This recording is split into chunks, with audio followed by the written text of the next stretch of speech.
Hello, this is a shout out to anyone if you consider yourself to be an ardent follower of Tomi Talks TV. So you've been following me for a while now. You've become like family to me. You're the ones that keep me going with your comments, with your, your likes, with your encouragement, with your emails and all of that. Now I have the opportunity to present my very first masterclass, which is my Lagos Marriage Masterclass in Nigeria on November the 3rd. If you haven't registered yet, please go ahead and register. The website is www.marriagemasterclass.org. Now, when you register, you will have the opportunity before the event to be added to a closed Facebook group, so that I have the opportunity to share with you intimately things that I don't, share with people generally. And also after the event, I will continue to share with you things that will help you to build the kind of relationship or marriage that you believe that God has designed for you to have.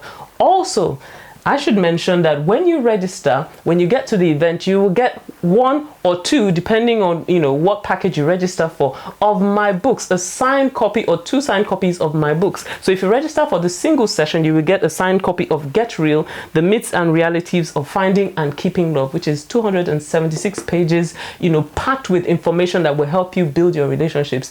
And if you register for the married couple session, then you will get the opportunity to receive a copy of my soon to be released book, One, How to Launch a Love Affair with Your Spouse. So it is an event that you really ought to be at. You don't want to miss it. And I'm really looking forward to seeing you. So go ahead and register now. The early bird discounts will not last forever. So it's www.marriagemasterclass.org. See you there. Hello and welcome to Tomi Talks TV, the place to be to build great love relationships. As usual, I'd like to start by saying a very big thank you. Thank you for all your likes and your shares and your comments on Facebook, on Twitter, on YouTube, on Instagram. I really, really appreciate you because you're helping us spread the message further faster. So thank you very much indeed. Now today I'm going to be taking one of your questions and it goes like this. Hello and thank you for your messages. I and my wife are in a long-distance marriage. How can we handle our sexual urges while we are far away from each other?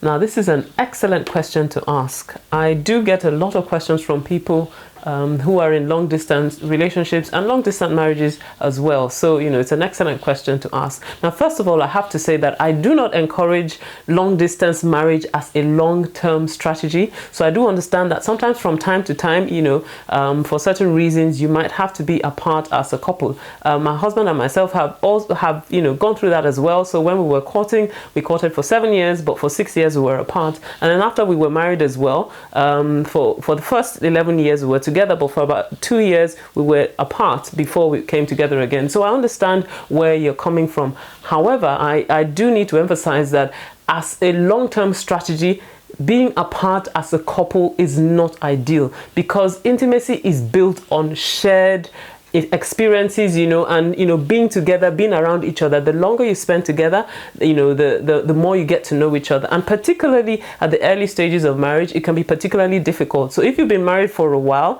and you've gotten used to each other, then it's easier. But if at the early stage of your marriage you've not had the opportunity to build your intimacy yet, and then you're separated for a long period of time, it's not really ideal. So as much as possible, I always say, have a strategy for actually being able to come together as a couple and to live together as a couple, even if it's going to take a while. Now, coming back to your question, that's a very practical question indeed. Now, first of all, the first thing I will say is that you need to remind yourself of why you need to stay faithful. Remind yourself of the covenant that you made to your wife. Remind yourself of, the reason why you want to stay faithful to her, because sometimes when people are apart, the whole mindset of togetherness as a couple kind of slips from their mind. But you need to constantly remind yourself of the biblical standard and the fact that you have something precious that you want to protect, and that's why you want to stay faithful to your wife. So that's the first thing that you need to remember. The second thing that I would strongly recommend is that you should keep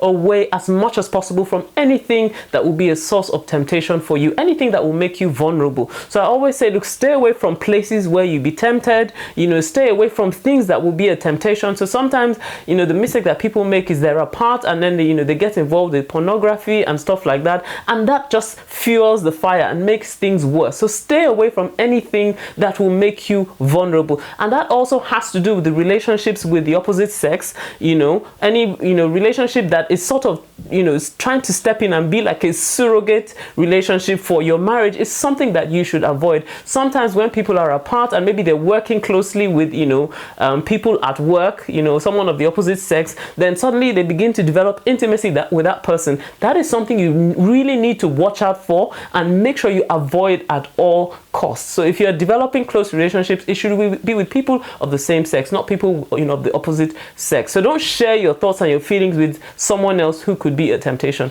The third thing I will say is this: you need to make a commitment. Be committed to staying constantly in contact and communication with your wife so that you can stay accountable to your wife. So I always recommend that when you're apart, as much as possible, you should talk to each other, if possible, every single day. Even if it's not possible, at least there are text messages and things like that, because there are all sorts of opportunities with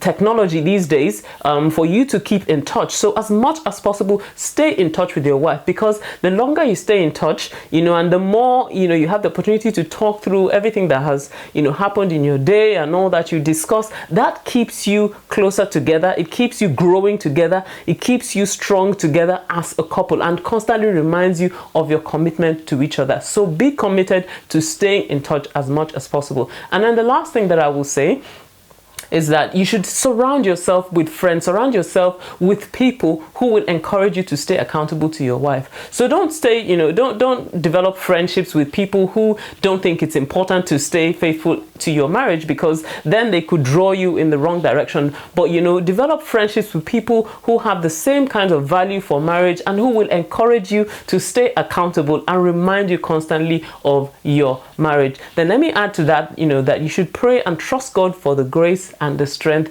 to keep focused and stay accountable to your marriage. Well, I hope these practical tips have helped you. If this has helped you, then please leave me a message on Facebook or Twitter. And if you've got a question you would like me to answer, then head on over to tomitalks.com/ask and I'll answer your question next time. See you next time. Bye-bye.